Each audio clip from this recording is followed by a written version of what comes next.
Dicen los expertos que el pasado invierno no fue demasiado frío. A pesar de las alertas, las ciclogénesis y la lluvia, las temperaturas fueron agradables. Afortunadamente, porque más de 200.000 familias en Galicia no pueden mantener el coste de la calefacción ni siquiera una temperatura adecuada en su casa. Son los pobres energéticos.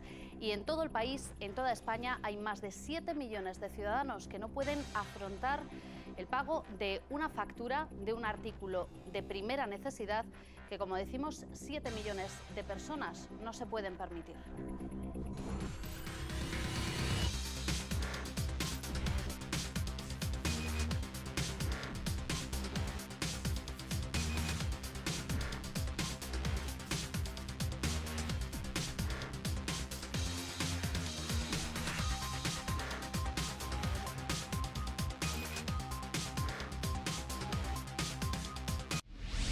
Según el Gobierno, cada uno de nosotros nos vamos a ahorrar aproximadamente un 3% en el precio de la luz y las eléctricas van a tener que devolver a los ciudadanos 300 millones de euros. La razón, que desde el 1 de abril el sistema para calcular el precio de la energía ha cambiado. Durante los próximos meses seguramente reciban ustedes una carta de las eléctricas explicando cuáles son esos cambios. Pero si esperan aclaraciones en la factura, no lo tengan tan claro. El sistema es nuevo, pero ni siquiera aclara si vamos a pagar menos. Llegó a nuestra vida para hacérnosla más fácil. Hoy casi todo lo que hacemos en casa depende de ella. Imprescindible, sí. Asumible, no para todos.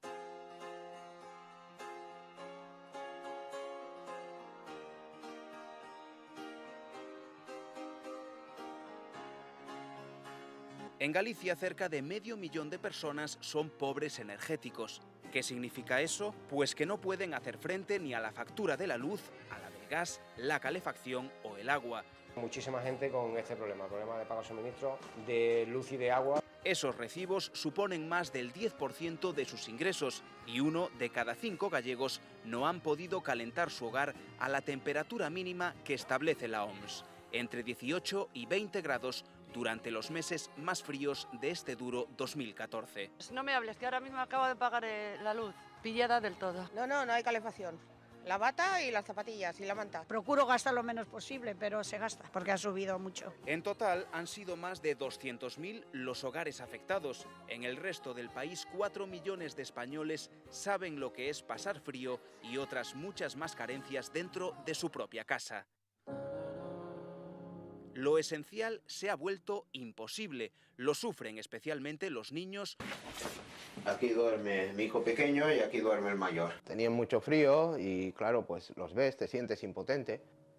Ya no se sentían sus risas, ya no se sentían sus juegos. Ellos estaban tristes. Los mayores y las personas con enfermedades cardiovasculares y respiratorias. Porque no tener electricidad no es solo un incordio, también es un peligro para la salud.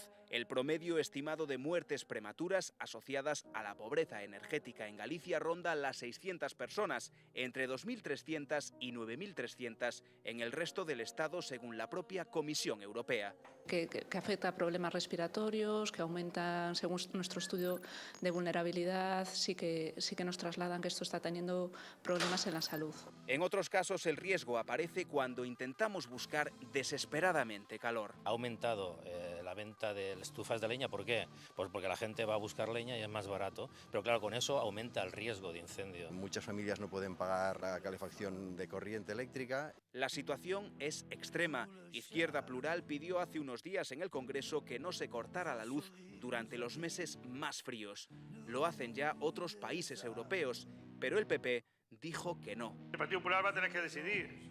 O se sitúa con la gente o se sitúa en contra de la gente que sufre. No pueden negar que la necesidad social está ahí. Los parches al problema llegan despacio. Aquí la Xunta estudia crear un bono social para ayudar a las personas con menos recursos a pagar la luz. En Barcelona, el ayuntamiento ya ha llegado a un acuerdo con Endesa para no cortarles el suministro.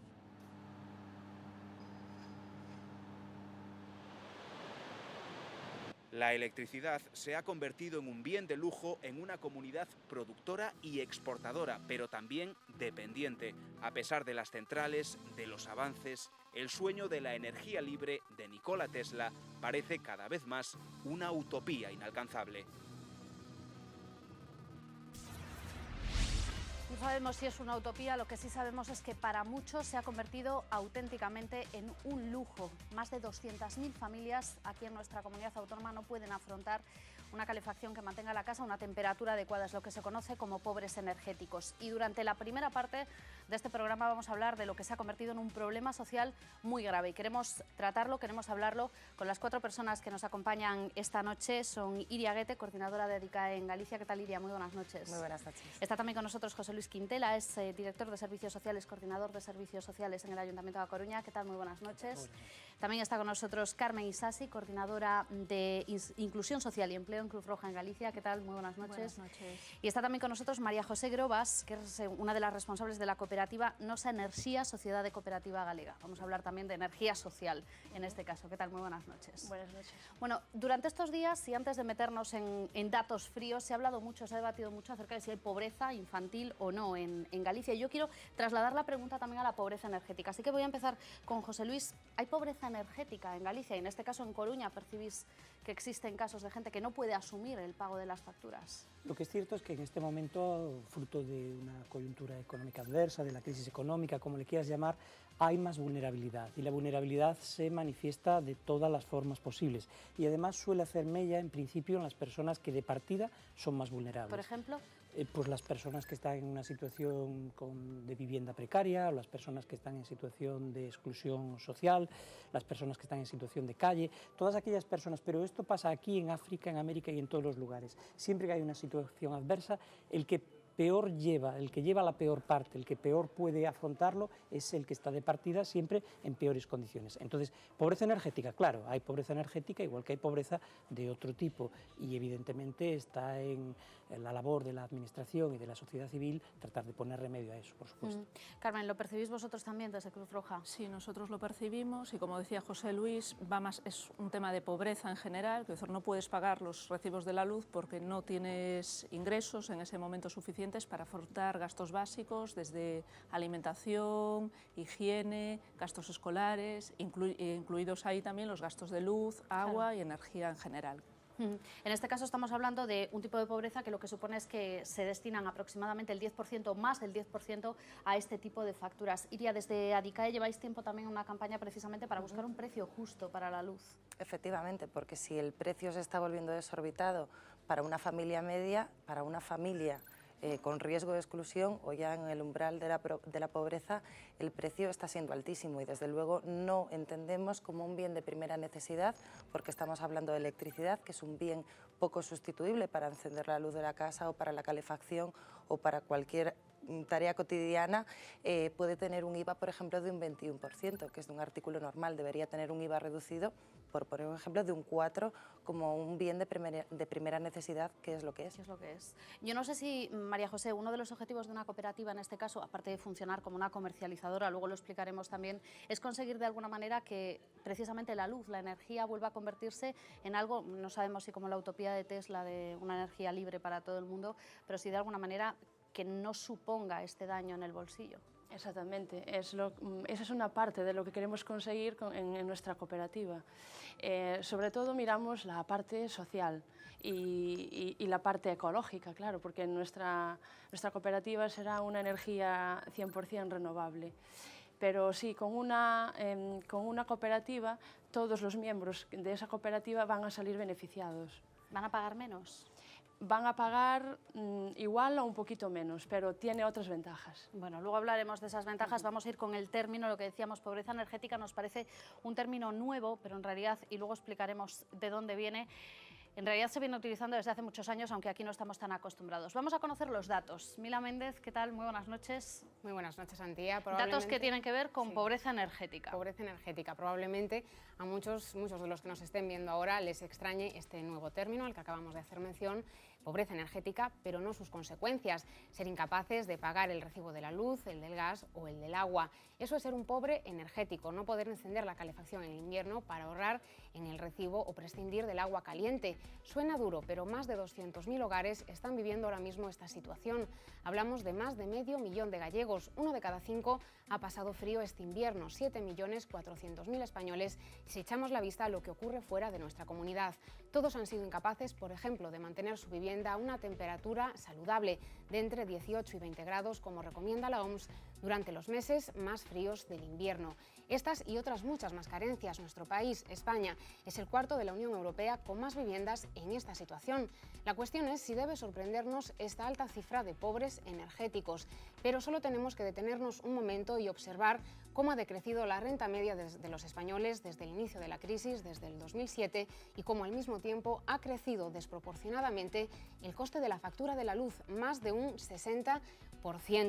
Hablamos de un incremento para pagar estas facturas que obliga a las familias gallegas a destinar también una mayor parte de sus ingresos a abonar estos recibos. La proporción varía en función de las comunidades autónomas y en Galicia estamos en torno a un 10 y un 15% de los ingresos que entran en nuestra casa y que son destinados directamente a pagar estas facturas. Nosotros hemos podido comprobar la dificultad extrema por la que pasan dos de estas familias.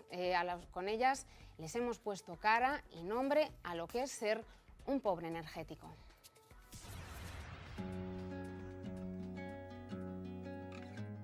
Todos son pagos, o que cobro non dá cuberto de todo o que teño que pagar.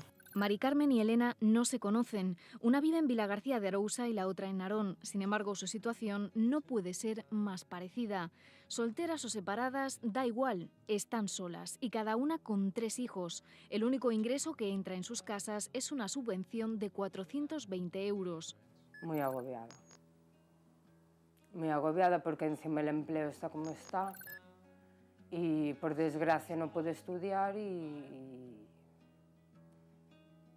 Abrir el buzón se ha convertido en una pesadilla, todavía peor cuando leen la cuantía de la factura de la luz, 172,63 euros la de Mari Carmen por estos 2 últimos meses. As facturas doenme, máis me doi, por exemplo, que lle rompan os tenis, que non teñan chándal. Por moitos cálculos que quero facer, é imposible de todo. Hay veces que no puede pagarla, como la hipoteca. Este invierno le cortaron la calefacción. Tuve que comprar unha bombona, unha estufa de bombona. Costoume tamén. Tuve que meterme noutro gasto porque me cortaron a calefacción sin avisarme. Mantas, pijamas, camisetas, calcetines, todo así. Como nos tempos de antes. É que estamos ahora mesmo nos tempos de antes. El que tiene sobre la mesa es su primer recibo en 6 meses, los mismos que no tuvo luz y sobrevivió gracias a la ayuda de un vecino. Es horrible. Gracias a un vecino que, bueno, no puedo decir el nombre, me dejó engancharme a su corriente, entonces no es que estuviera sin luz, estaba sin mi luz. Colemos por ahí un cable naranja, iba el enchufe, y entonces pues me administraba la luz.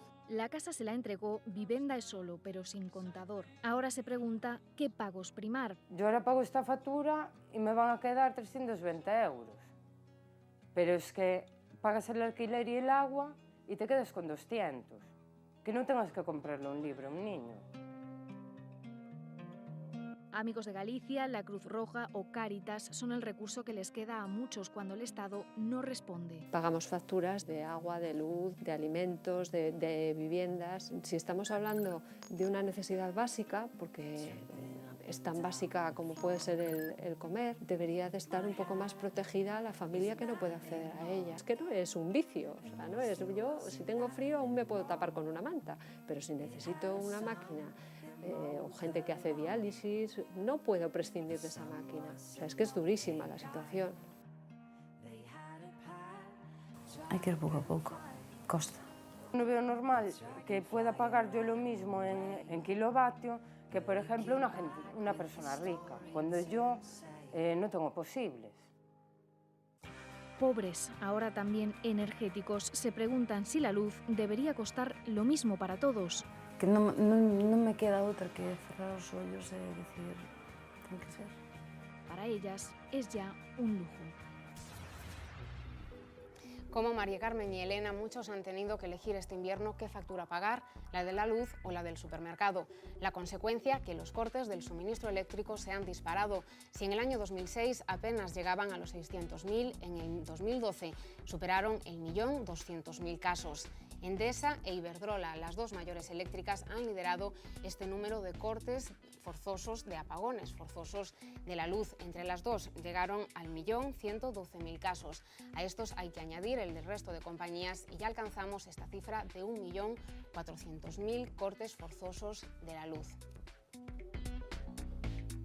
Pero para hacernos a la idea de la precariedad por la que pasan muchas familias, vamos a quedarnos con un dato más cercano, con el que nos ha ofrecido esta semana Cáritas. La ONG se dedica, entre otras cosas, a ayudar a pagar facturas de la luz o del gas a personas en apuros. Pues bien, en el 2013 esta partida apenas alcanzó los 20.000 euros solo en las parroquias de la zona de A Coruña y alrededores. En lo que llevamos de año, enero, febrero y marzo, ya superaron los 8.000 euros destinados a esta partida, por lo que no es de extrañar, según nos han confesado, que al terminar el 2014 superen los 33.000 euros.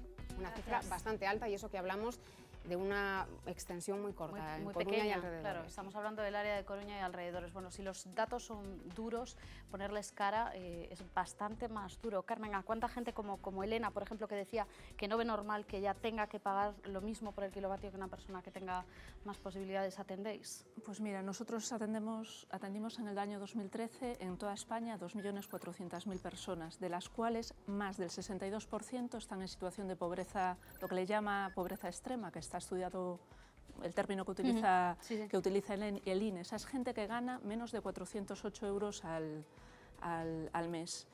Desde Cruz Roja apoyamos a estas familias pues, con el pago de facturas de electricidad, de gas, de agua, porque que te corten la calefacción ya no solamente que te corten la electricidad ya no solamente es no poder poner la nevera, o sea, poner la calefacción, sino pues no tienes una nevera donde puedas guardar alimentos frescos para tu familia, para darle esto afecta especialmente, bueno, a todos, pero pensando especialmente a los niños, afecta a la educación, porque si una familia no tiene luz, no puede, sus hijos en qué condiciones pueden estudiar. El 56% de los niños que atendemos sufren fracaso escolar.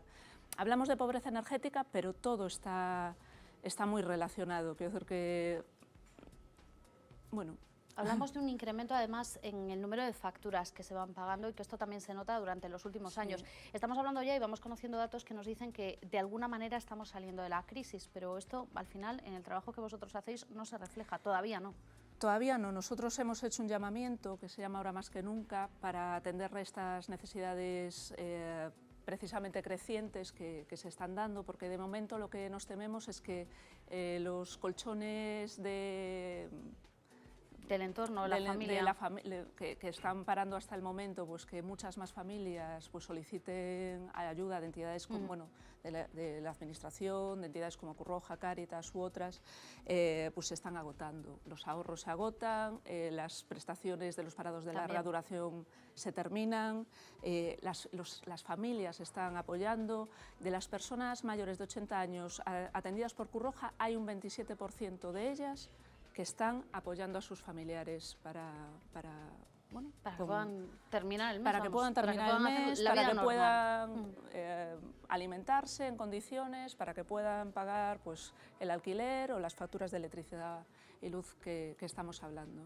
Facturas de electricidad y luz, lo acabamos de ver, que suponen también, y debido al impago, cortes en el suministro. Yo no sé si en un ayuntamiento como el de Coruña se podría plantear pues, algo como lo que acaba de hacer Barcelona, que supone firmar un acuerdo con Endesa para que en los casos en los que se dé una situación así, una familia no tenga recursos, no se corte la luz. Hay diferentes vías de actuación. En esto no lo hemos hecho, pero en cambio, por ejemplo, bueno, aparte de promover convenios de acción social, precisamente con Cruz Roja Española y con Cáritas, para el pago también de este tipo de insumos, lo que hemos es incrementado muchísimo la partida netamente municipal dedicada a lo que le llamamos emergencia social. De los créditos iniciales de 250.000 euros en el año 2011, que era la necesidad que tenía el ayuntamiento, nos vamos a ir este año al final del año seguramente casi a 1 millón de euros. De ese 1 millón de euros, la mitad lo estamos gastando en vivienda, más de la mitad, unos 600.000 euros más o menos, ¿no? Y lo que llamamos vivienda no solamente son No es el precio del renta, que también, sino estos insumos básicos, porque nosotros estamos convencidos de que cuando hablamos de agua potable y cuando hablamos de electricidad, estamos hablando de servicios sociales básicos, y los servicios sociales básicos, lo decía alguien, no es un lujo, no es un vicio, no es alguien, es que tenemos la manía de iluminarnos, tenemos la manía de calentar la comida, tenemos la manía incluso de comer 3 veces, estos humanos somos así, ¿no? Y entonces esa es la idea, nosotros creemos que ninguna vivienda, además en beneficio de todos, ninguna vivienda puede estar sin agua potable. En esto hay que decir que las empresas concesionarias, en nuestro caso la empresa municipal de aguas, tiene una sensibilidad con este tema y de hecho pues hemos gestionado muchísimos no cortes, es decir, parar cortes de agua por razones económicas, de emergencia social, pero también el tema, que es un poquito más peliagudo con las empresas, si me permitís decirlo, de la electricidad también lo estamos abordando. No solamente a través de esos pagos que se están haciendo, sino pues con tramitaciones, bueno, por ejemplo, muchas personas pueden afrontar sus pagos porque tienen una renta de inserción social. En Coruña hay 1.100 rentas de inserción social activas, que son 1.100 familias que ven cubiertos, sí que es cierto que no es una gran cantidad, pero sí que ven cubiertos sus servicios más básicos por la administración. Y así tiene que ser, ¿no? Tenemos que intentar paliar las consecuencias más complicadas en el corto plazo de la situación económica adversa, que tiene también un largo plazo, si me permites decirlo, que eso hay que abordarlo con mucho más concepto y con mucha más proyección. Porque esto es como un parche, en realidad. Vamos a ver, cuando no es una solución a largo plazo, esta gente va a seguir cobrando esta renta claro, en el momento. Cuando hay una situación de vulnerabilidad pasan dos cosas. Primero, al corto plazo, que es de lo que estamos hablando aquí, la gente no puede pagar, pues eso hay que abordarlo, pero luego a mí me preocupan las consecuencias a largo plazo. España ha incrementado 5 puntos su índice de Gini, que es su desigualdad entre las rentas más pobres y las más ricas, y algún día habrá que abordar cómo recuperar a personas que de otra manera sí que pueden cronificar su situación de exclusión. Y eso nos preocupa, porque eso no es ya pagar el recibo, sino que son generaciones enteras que se pueden quedar en la cuneta. A otros países les pasó. Entonces hay que tener la clarividencia desde la administración, desde el gobierno local, desde el gobierno autonómico, para poner las cartas encima de la mesa y ver cómo podemos avanzar en atajar esas consecuencias a largo plazo, que vamos a empezar a sentirlas ahora, de una coyuntura económica. Bueno, dice José Luis que hay empresas, pues por ejemplo la empresa municipal de agua, que sí tiene cierta sensibilidad, pero yo no sé si María José está de acuerdo en que las grandes eléctricas, desde luego sensibles, no parecen. No, eso es, creo que es en lo que fallan, bueno, alguna de las partes de las que fallan. Eso, por ejemplo, sí se puede solucionar en una cooperativa energética, porque ahí todos los socios se unen, todos los socios están juntos y todos miran unos por los otros. Por ejemplo, si uno de los socios puede tener un problema económico para pagar la luz, pues entre los otros socios se le puede ayudar, o, bueno, tomar otras medidas, pero en una cooperativa nunca pasaría eso. Porque no tiene, entre otras cosas, una intención, digamos, de lucro, ¿no?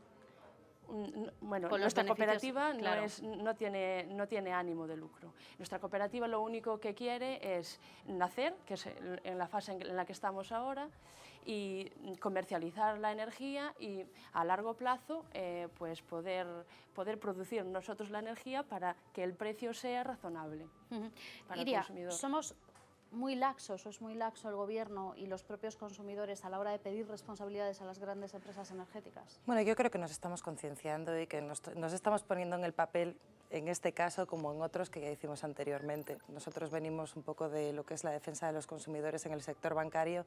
Creemos que hemos conseguido entre todos protestar cuando hay que hacerlo, cuando estamos siendo víctimas de abusos, y en este tema se está empezando. Porque lo que le pasa a un consumidor medio, tenga posibles o no tengas, que no entiende la factura de la luz, no entiende, os pongo un ejemplo muy típico, gente que viene a la asociación diciendo, pero si yo estoy haciendo un esfuerzo muy importante de ahorro, no poniendo la calefacción, controlando mi consumo, porque mi factura no para de subir.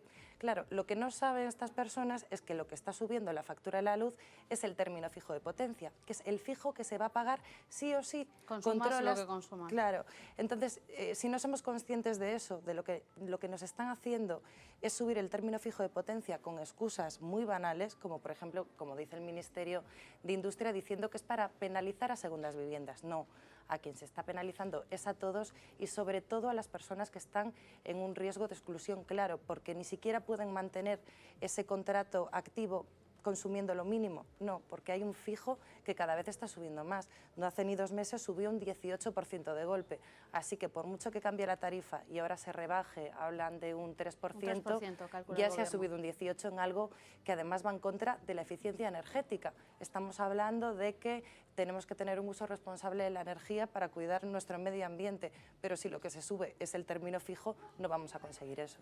Es que además en las últimas décadas, y lo veíamos antes, han subido más de un 60% la factura de la luz, las rentas están bajando y siguen en esa línea descendente, con lo cual esa relación, desde luego, es de todo menos justa. Sí, sí, es que ahora mismo no tengo aquí los datos, pero creo que rondaba, no llegaba al 10% la renta disponible media que tiene una familia gallega para lujos o caprichos, que podemos decirle. Es decir, la vivienda, los recibos básicos, la educación, el vestido, se lleva el 90% de un sueldo. Y ya no quiero ponerme en la situación de personas que cobran un subsidio de 400 euros, porque hablamos de pobreza energética, podemos pensar que es algo aislado. No, la pobreza energética está llegando a todos, porque mileuristas, no hace falta echar muchas cuentas para darnos cuenta de que una factura de 170 euros en un mes normal, en invierno, esto crece, que hay mucha gente que no está poniendo la calefacción, pero es que hay otros consumos distintos que no son la calefacción.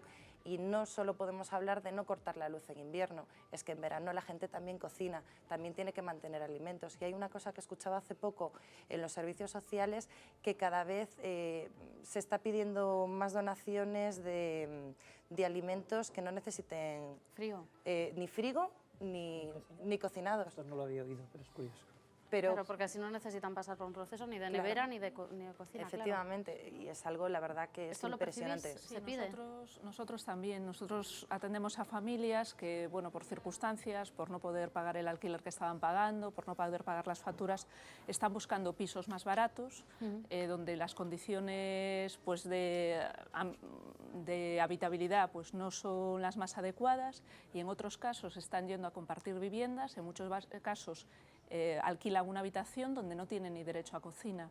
Tenemos una página web nosotros que se llama agoramaisquenunca.org, donde pues cosas que pedimos para familias, porque son cosas concretas para familias concretas, pues hemos pedido en muchas ocasiones un microondas. Parecerá raro, ¿no? Parecerá un producto de lujo, pero no lo es, porque esas familias no tienen pues un derecho o un acceso a una cocina. Entonces su única manera de cocinar es a través de pues, tener en la habitación en la que viven pues un microondas.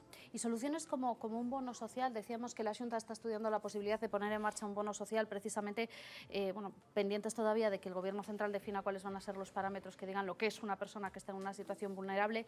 Un tipo de bono social que evite lo que decía esta mujer, Elena, que decía, no entiendo por qué yo tengo que pagar lo mismo. ¿Sería una solución? Podría serlo, es decir, que cualquier medida que ayude a estas personas que están viviendo una situación de pobreza extrema o una pobreza muy alta es bienvenida. Es cierto, como decía José Luis, que estamos hablando de soluciones a corto plazo. Las soluciones a largo plazo tenemos que ir más allá, tenemos que fortalecer a estas familias para que salgan de esta situación, tenemos que trabajar en el ámbito del empleo, es decir, que desde Cruz Roja trabajamos...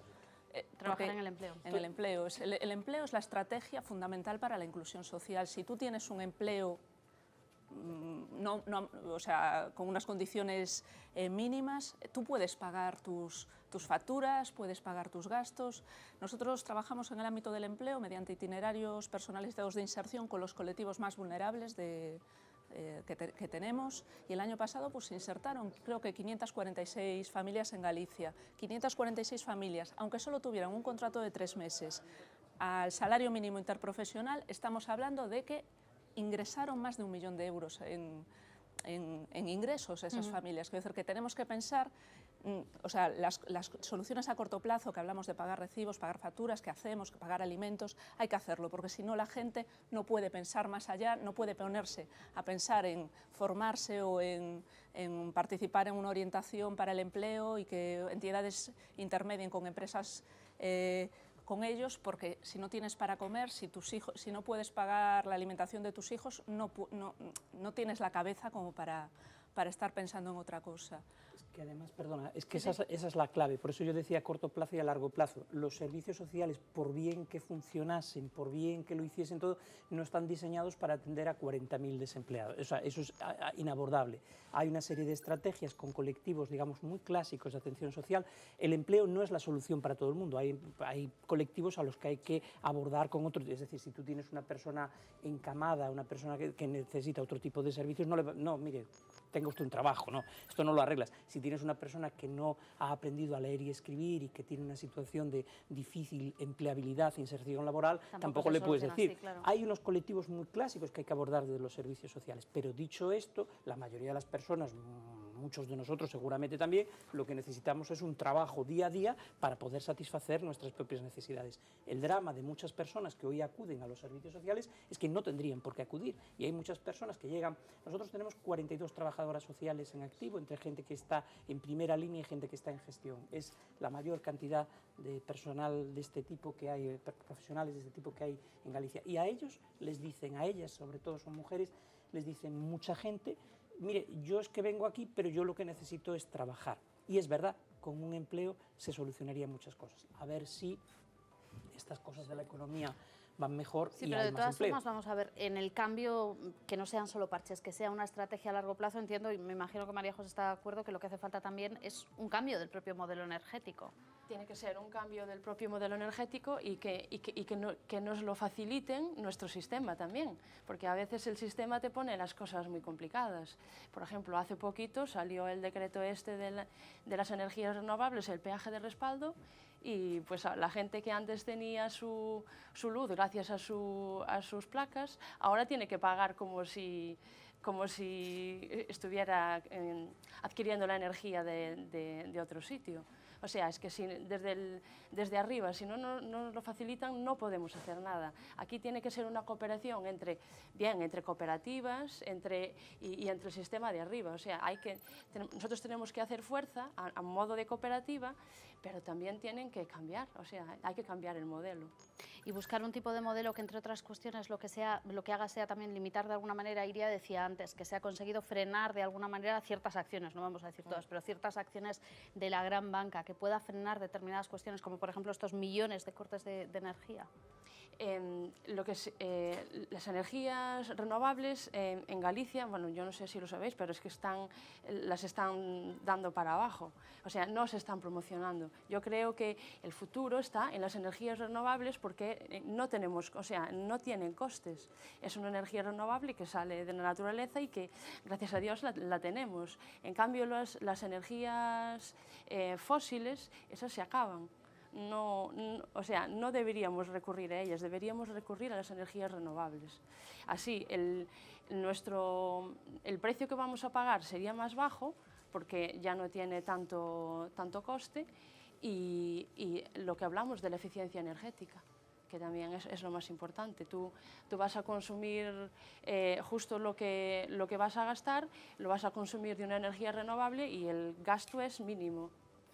De todas formas, hay otro dato que a mí me gustaría matizar, y me imagino que en este sentido los servicios sociales nos ayudarán, y es el detalle que indica que hay un promedio estimado de muertes prematuras al año asociadas a la pobreza energética en Galicia. Aquí en Galicia unas 600 personas y en todo el Estado 7.200.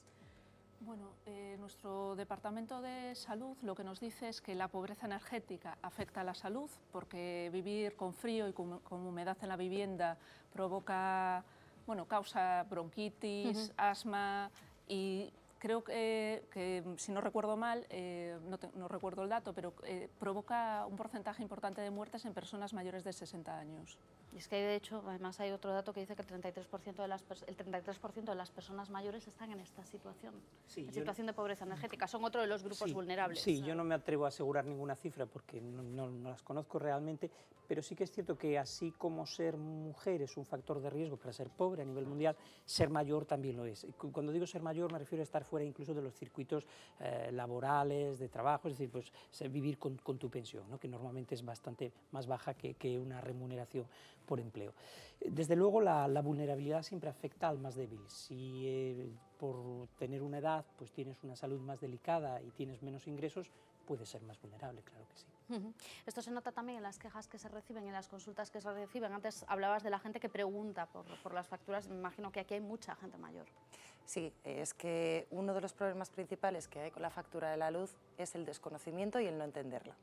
Entonces, esto se agrava cuando estamos hablando de sectores de la población. En este caso, vemos que los sectores de la población que menos entienden la factura de la luz y eso les lleva a estar pagando más, son las personas más mayores, pero también las más jóvenes. ¿Por qué? Porque una persona que se acaba de independizar y no ha pagado nunca una factura, tampoco entiende los términos de esta, cómo se expresan. El conocer la factura de la luz, el término fijo, el término variable, qué contrato tengo, ayuda a poder rebajarla, porque si tú entiendes cómo funciona, tienes un cierto poder de negociación. Pero digamos que en este sentido los consumidores, los ciudadanos, estamos siendo cautivos de una falta de transparencia en el sector, que se traduce en una falta de transparencia también en la factura. ¿Por qué digo en el sector? Porque estamos hablando hoy en día, también un término que escuchamos mucho, que es el déficit de tarifa, que debemos al sector eléctrico, todos los ciudadanos, 30.000 millones de euros, que se dice pronto. ¿En concepto de qué se lo debemos? Bueno, pues se habla de muchas cosas. Supongo que en la próxima mesa se hablará con más detalle. Pero el gran problema es que no sabemos cuánto, cómo y por qué. Entonces, esta falta de transparencia nos lleva a desconfiar y esta desconfianza nos lleva a solicitar de manera urgente una auditoría energética. Queremos saber de lo que debemos, por qué lo debemos y qué parte es legítima y qué parte no. Y yo creo que esta auditoría tiene que ser lo suficientemente transparente como para que todos nos enteremos y al mismo tiempo que esto se traduzca también en una transparencia en la factura de la luz. Pero ¿tú crees que se puede conseguir y a través de protestas? Ha habido más grupos de protestas que se han puesto en marcha precisamente pues para conseguir frenar de alguna manera las eléctricas, que se puede parar los pies a las empresas eléctricas como se ha conseguido con algunas prácticas bancarias, no vamos a decir con todas. A través de regulación sí, es que este Real Decreto aprobado hace unos días no es el mismo borrador que había hace un mes y medio, que era mucho más duro. Es decir, no solo protestas en la calle, es que, por ejemplo, asociaciones de consumidores que tenemos, podemos llegar a algunas instituciones a través del Instituto Nacional de Consumo y otras instituciones, podemos revisar y dar nuestra opinión siempre y cuando tengamos un respaldo detrás. ¿Cómo se demuestra ese respaldo? Pues muchas veces mediante protestas, mediante manifestaciones y haciendo fuertes asociaciones que representen a los ciudadanos, que para eso hay una libertad de asociación y es un derecho y una obligación. Cuando queremos algo tenemos que buscar hacerlo. Es decir, podemos cambiar más cosas de las que nosotros creemos, pero... Incluso con las eléctricas, lo digo porque a veces da un poco la sensación de que lo que nos queda es el derecho al pataleo. Se pueden cambiar cosas. Si pudimos con la banca, no es que lo consiguiéramos completamente, claro, seguimos trabajando, pero se consiguen muchas cosas cuando de verdad se intentan. Es decir, quejándonos en el bar, en la familia, no conseguimos nada, pero cuando de verdad nos ponemos a trabajar en ello, se pueden conseguir muchas cosas. Claro, con una constancia, pasito a pasito. Creo que Nosa Enerxía es un buen ejemplo de cómo están intentando despegar, crear esa cooperativa. Os está costando un tiempo, ¿verdad? Sí, pues a todos... Cualquier iniciativa lleva tiempo, pero hay que intentarlo por lo menos. Pero cuesta porque también existe esa presión de las grandes. ¿Cómo se enfrenta a alguien pequeñito a una empresa tan grande pues como puede ser Endesa? Sí, todavía no llegamos a ese punto porque nosotros hemos... En la fase previa. Claro, todavía hemos aprobado los estatutos, tenemos ya nuestro CIF, pero bueno, ahora estamos hablando con las otras comercializadoras para que nos digan los precios que tienen y nosotros coger el más barato para dárselo a nuestros socios. Pero quería citar, si me dejas, sí, claro. Quería citar algo que dijiste antes, que en la factura de la luz que hay falta de transparencia. Y eso hay que solucionarlo, pero con el nuevo Real Decreto, que salió también, como dices tú, hace unos días, va a ser peor, porque... Luego vamos a intentar que nos lo expliquen porque no hay quien lo entienda. Sí, no, realmente. Va a ser peor porque tú tienes que tener tu conexión a Internet, tienes que saber, tienes que estarte a las 8 de la tarde para saber a qué horas vas a poder poner el lavador y encender la luz, porque va a ser una tarifa distinta a cada hora del día. Y eso solo se sabe el día anterior a partir de las 8 de la tarde. O sea, una persona mayor Una persona que está en riesgo de exclusión social es evidente que no va a poder acceder a una información como esta. Entonces es un precio en tiempo real, digamos, de cada kilovatio hora consumido casi, ¿no? Entonces es complicado. Es muy complicado. O sea, bueno, la transparencia sigue sin existir. Al final se simplificará, yo creo, ¿no? Porque tiene que simplificarse. Nunca se sabe. Porque al final, si no, esto puede ser... De todas maneras, estamos apuntando cosas, yo creo, ¿no? Hablabais del bono social, hablabais de la modificación de la fiscalidad, del IVA, hablábamos de asegurar el suministro en momentos críticos, ¿no? Pues que las personas tengan una capacidad de que no les corten la luz. Yo creo que hay cosas que se pueden hacer. Definir el concepto de consumidor vulnerable, es decir, porque hablamos... decía la Xunta que hay que tratar de Claro, definir porque todavía. en todas estas cuestiones sociales siempre hay el que lo necesita y otras cuestiones ad latere, ¿no? Es decir, siempre estamos hablando de personas que verdaderamente, bueno, pues hay que abordar su caso y hay que apostar por sacar esas familias de la exclusión, y luego está la picaresca, ¿no? Que nosotros nos la encontramos todos los días también. Entonces hay que definir las cosas para poder abordarlas. Que será un porcentaje muy pequeño. Bueno, es un porcentaje, es un porcentaje. Carmen, ¿vosotros lo percibís también?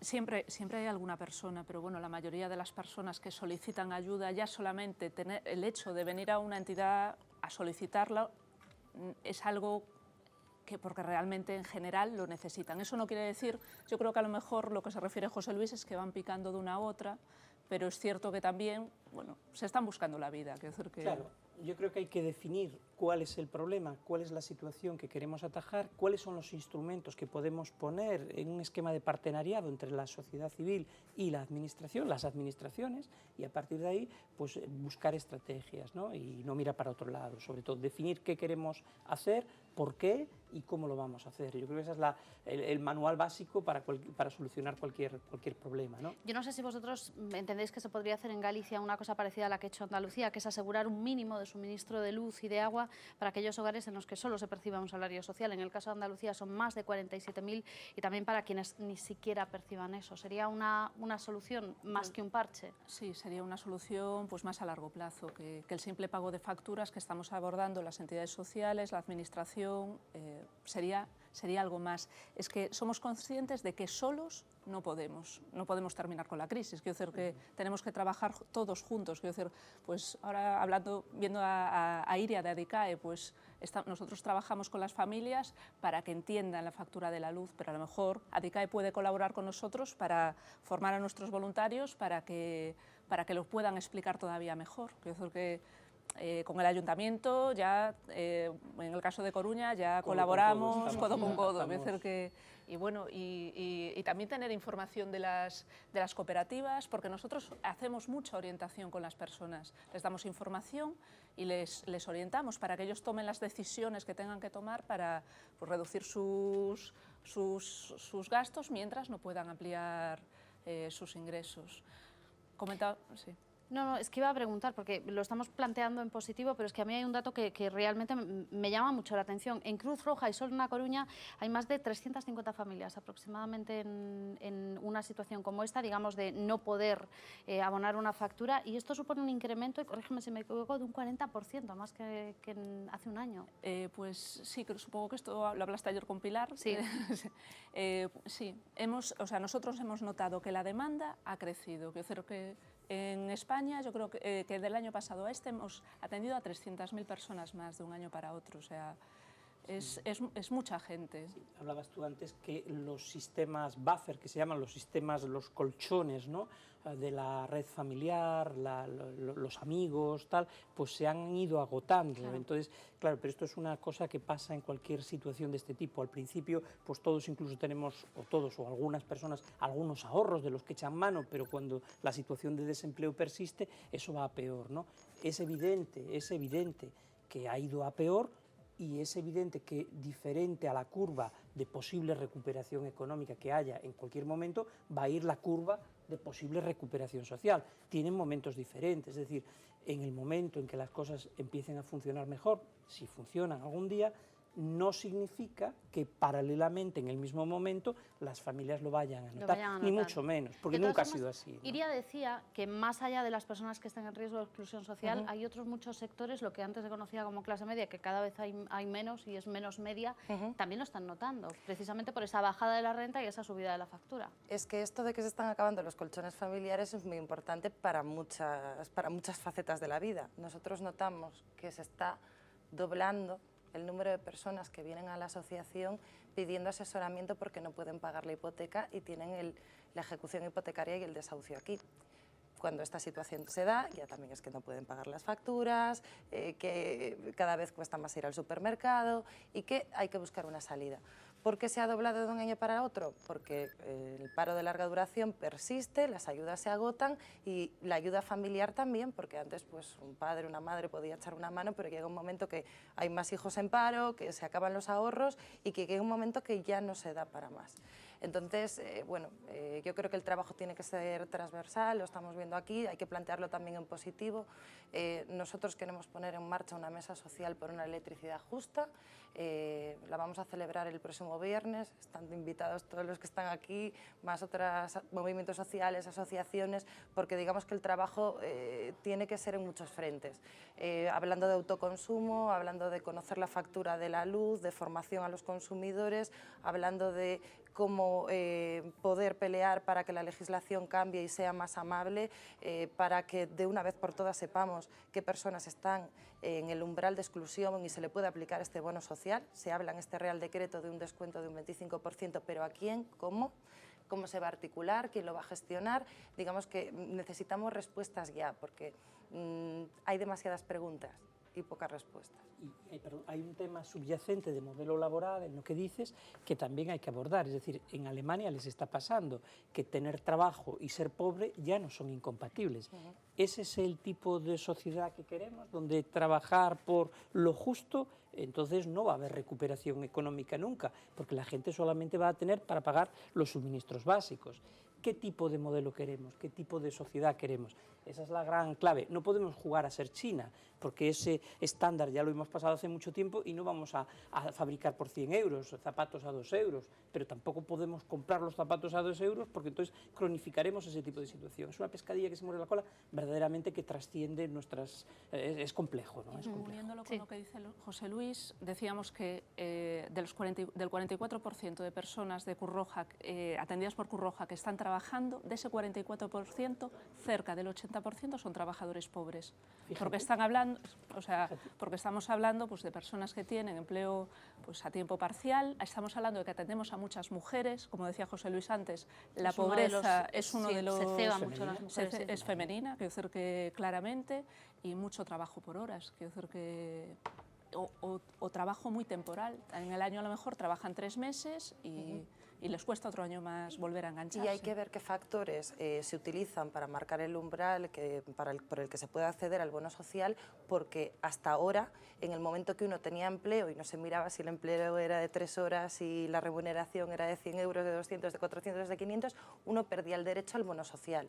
Y eso es muy importante porque pasa con muchas cosas. También con este código de buenas prácticas para que uno pueda acceder a la dación en pago y no quedar embargado de por vida. En el momento que uno tiene empleo, pierde derecho a un montón de cosas y parece que no se está teniendo en cuenta que hay empleos que no dan para vivir, porque hay media jornada, porque hay muchas cosas. Y yo creo que hay que tomarse en serio que a la hora de fijar unos criterios socioeconómicos para una ayuda, para entrar en un umbral de exclusión o no, hay que ir mucho más allá, no es fijar A, B, C, D en un Real Decreto y quedarse ahí. Tenemos que empezar a tomarnos en serio que estamos en una situación muy delicada y que no podemos hacer ensayos extraños. Hay que pensar de verdad que hay que arreglar las cosas y que la realidad es mucho más cruda de lo que vemos. Yo no sé si desde un punto de vista puramente técnico, desde el punto de vista, en este caso, de una cooperativa, y hablando bueno, pues de que lo que vais a hacer es lo mismo que hace una gran comercializadora, pero en un público más pequeño, dirigidos a un público más pequeño y además con esa idea más social y más verde, de alguna manera, más ecológica, se podría plantear que en vez de tener que ir a comprar la luz, que es lo que vais a hacer, comprar la energía y después venderla, distribuirla, podamos llegar, en vez de tener todos el mismo precio fijo, a lo que decía esta mujer que escuchábamos antes, a que en vez de tener bonos sociales, el precio de la luz ya sea diferente de partida para cada uno, en función de lo que tenga. Esto sería darle la vuelta completamente al sistema, claro. Claro, sería darle la vuelta. Bueno, nosotros lo que está claro, lo que vamos a hacer en la cooperativa es tener un precio justo de la luz y el consumo va a ser un consumo responsable y claro, yo no puedo darte datos ahora sobre lo que me acabas de decir, pero lo que está claro es que en nuestra cooperativa no tenemos intención de beneficios, los beneficios todos son para todos los socios y para crecer como cooperativa y dar suministro eléctrico de energía verde. De una manera justa. Exactamente, es nada más, ni más ni menos, no tenemos otras visiones tipo de como las empresas grandes como Gas Natural o eso, no. Nosotros solamente queremos cuidar a nuestros socios, darles el servicio, ser justos y que se parta de una energía renovable, que es lo que debería ser.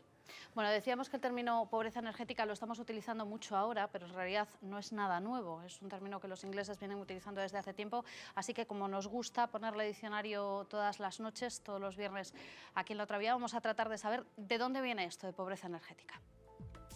Uno de los principales significados de pobreza es el de falta, escasez. La pobreza, sin adjetivos, es el estado de escasez en que viven muchas personas. Hace referencia sobre todo a la carencia de medios económicos con los que satisfacer sus necesidades básicas, como alimentación, vestido, calzado, vivienda, etc. Pero pobreza adquiere otros significados con el adjetivo energética, que tiene dos acepciones: perteneciente o relativo a la energía y que produce energía. Descartada la existencia de una pobreza que produzca energía, no queda más pobreza energética que la consistente en la falta o escasez de energía. La expresión surgió en inglés a principios de los años 90 del siglo XX, Energy Poverty.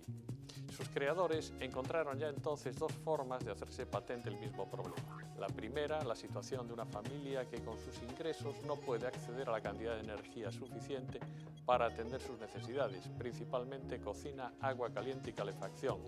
Está allí donde es necesario. La otra forma de manifestarse la pobreza energética es cuando la familia ha de dedicar a energía una parte excesiva de sus ingresos, que se suele establecer en el 10%. Estamos, pues, ante un sintagma nominal bien formado y de significado claro. El inglés original no se ha adoptado como tal, sino que afortunadamente se ha traducido. De buena gana prescindiríamos de esta expresión, pero la situación de 50 millones de personas solo en Europa nos la hace tener muy presente. Buenas noches. 50 millones de personas en toda Europa, más de 50 millones están en esta situación. Y para terminar, decía José Luis que lo peor es esa sensación de cronificación de determinado sector que está entrando de lleno en este factor de vulnerabilidad. Sí, si uno analiza lo que ha ido pasando en América Latina, por ejemplo, que es un buen espejo de estas realidades de coyunturas económicas adversas como ahora en Europa, ¿no? Por las causas que sean, va viendo que determinadas capas, estratos de población se escapan de lo que en servicios sociales hablamos una normalización, ¿no? Traer de vuelta vía laboral, por ejemplo, a parte de esa banda que ha salido, digamos, de la normalización, a veces es muy complejo. Hay un ejemplo claro: muchos chicos se fueron a la construcción cuando pensaron que aquello era jauja y te decían, pues yo gano 4.000 euros de estajista en la escayola. A muchas de esas personas es muy difícil recuperarlas laboralmente, salvo que bueno, pues, se acometan, pues, como estamos haciendo, pues eso, con las organizaciones, como estamos trabajando, para poder abordar, pues, nuevas formas de empleabilidad o nuevas inserciones en el mercado laboral. Lo malo sería que personas que están entre la normalización y la vulnerabilidad ligera puedan avanzar en esa vulnerabilidad, puedan avanzar en ese camino de exclusión. Lo malo sería no poder recuperarlas. Siempre ha pasado así hasta ahora, y repito, hay un buen índice que es el comúnmente aceptado como el paradigma, digamos, como el espejo mejor de la realidad, que es el índice de Gini, que nos dice que España ha pasado de un 0,29 a un 0,34 y ha bajado varios puestos en el ranking. Y esto no es culpa de nadie, porque a veces los políticos se arrogan tanto las mejorías económicas como los empeoramientos económicos de los otros. Y no, esto es una cosa global que tiene que ver con dinámicas donde la inversión extranjera directa pinta mucho más en esto que las políticas concretas de un país. Es decir, son temas serios que nos afectan a todos y donde tiene que presidir el consenso cualquier medida. el índice de Gini ha subido y España hoy, la clase media española, es más pobre que en el 2006. Esto tampoco hace falta ser muy listo para decirlo, todos estamos de acuerdo, ¿no? Entonces hay que abordar cambios, ¿no?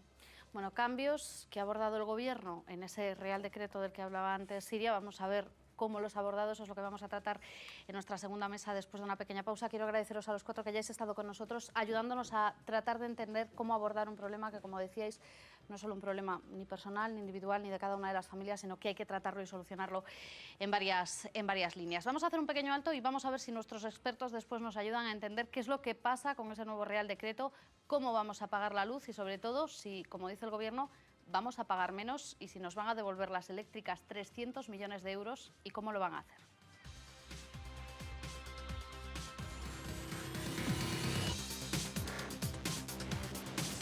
Embalses, viento, sol. ¿Por qué Galicia es rica en recursos y pobre en energía? Eso es un problema que no podemos explicar los científicos y que yo creo que la sociedad tampouco se pode explicar. Suposto, a crise é unha das causas que en España, precisamente, se teña paralizado en certa medida todo este proceso de expansión das renovables.